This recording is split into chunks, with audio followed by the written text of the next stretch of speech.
Hello, everyone, and welcome to BodyBags. I'll be your reviewer for today. I'm Lonnie from Tats, and this is a random week. So this week I decided to pick this movie from 1973, and this was cool because it was earlier in the year, back in January actually. I went into my local record shop and somebody had offloaded.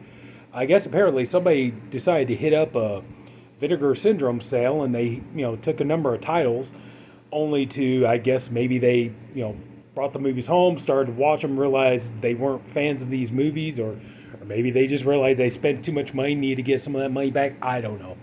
But whatever ended up happening is they took these movies and sold them off to my local record store, and I was able to actually pick up a few of them.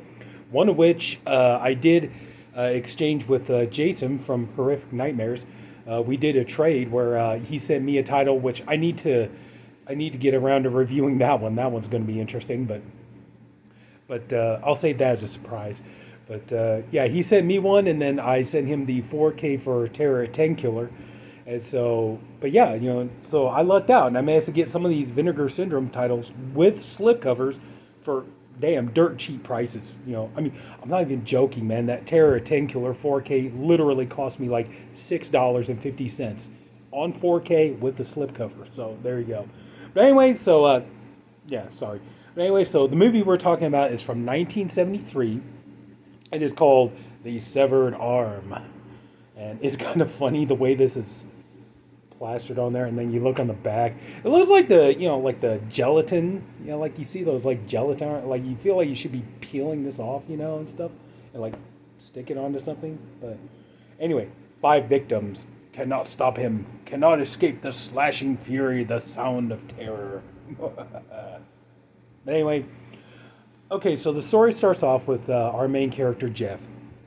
He's at home and just, doing his thing. And then he gets a package at the door. So he goes and he, takes the package in, and he opens it up and finds there's a severed human arm in it. So, of course, he's upset about this, as anybody would be. And so he goes to see his friend Ray, who is a doctor, and the two of them, they start talking, and then we get into a backstory of a situation where these people went investigating into a cave. I think it was like 5 years ago. So they're in this cave, they're exploring and everything else, and they end up being, caved in, so they're stuck there, and, time passes, and they start to think like they're not going to be rescued, and so they start to think about what are they going to do to survive, and they eventually decide that probably they need to basically sacrifice somebody to eat so that the rest of them can live.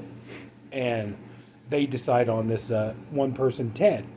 Now this Ted, like he's doing, of course, like this guy doesn't want to die, he doesn't want to be sacrificed, so he's doing everything he can to try to keep from, being sacrificed.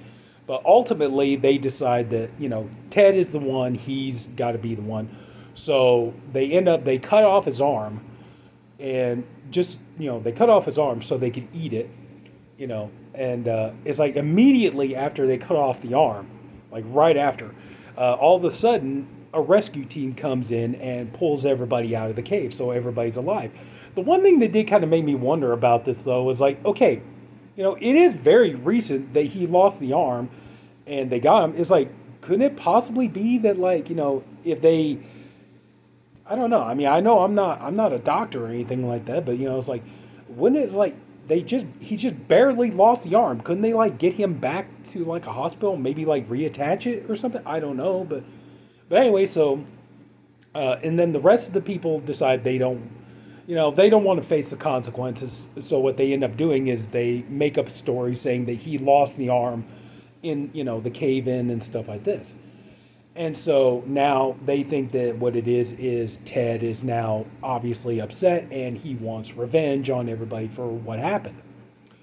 And so they go and they get a friend of theirs, a detective named Marc, and they, all the other people who were involved in this cave-in, they kind of like a I know what you did last summer thing. Like everybody starts talking about it. It's like, hey, just shut up and, like don't let anybody know and all, just keep it a secret and all this kind of stuff. But what ends up happening is a killer goes around and is starting to cut the people, finding the people who were involved with the cave in and cutting their arms off and everything. And, one by one, he's finding each one of them and stuff like this. And so now it becomes kind of a whodunit, who is doing this kind of thing. Well, obviously Ted would be the big suspect. So they go to his daughter, who, she's named Teddy, named after her father, and they're trying to get her to help. At first, she doesn't want to because she doesn't want to turn her against her father or anything like that. But as the situation gets worse and more people are, being attacked and having their arms cut off and stuff, eventually she doesn't really have a choice, and then they all get together and they have to figure out who, if it is it Ted doing this, or if it's not Ted, who is doing this, and try to stop it before everybody ends up dead.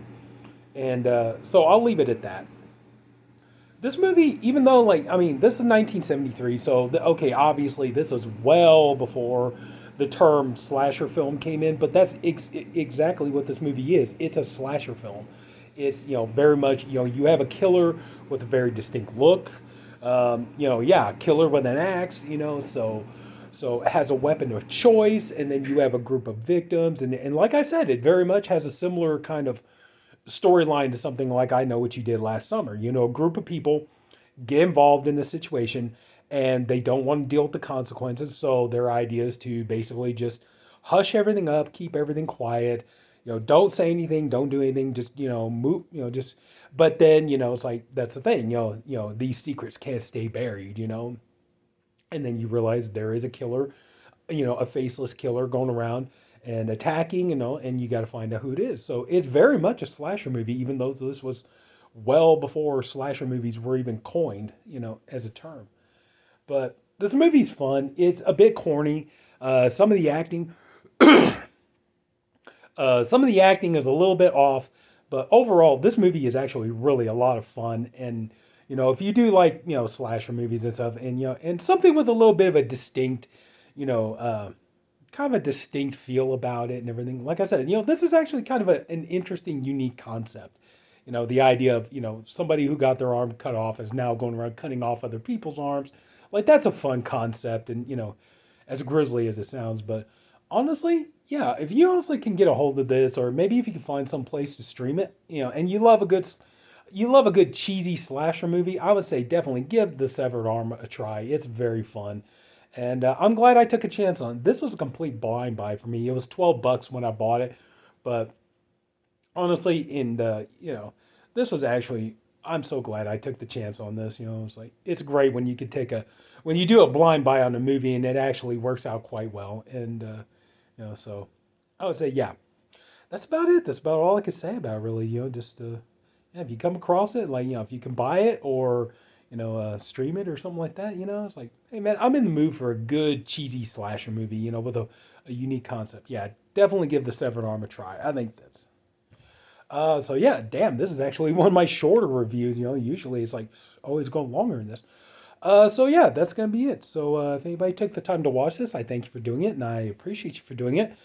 I honestly hope you enjoyed the video. If you did, could you please leave it a like, and if you haven't already, please subscribe to the BodyBags channel. We have a different reviewer, one for every day of the week. I am the Friday reviewer. And that's it, everybody. Take care. Have a good night, and I'll see you all later.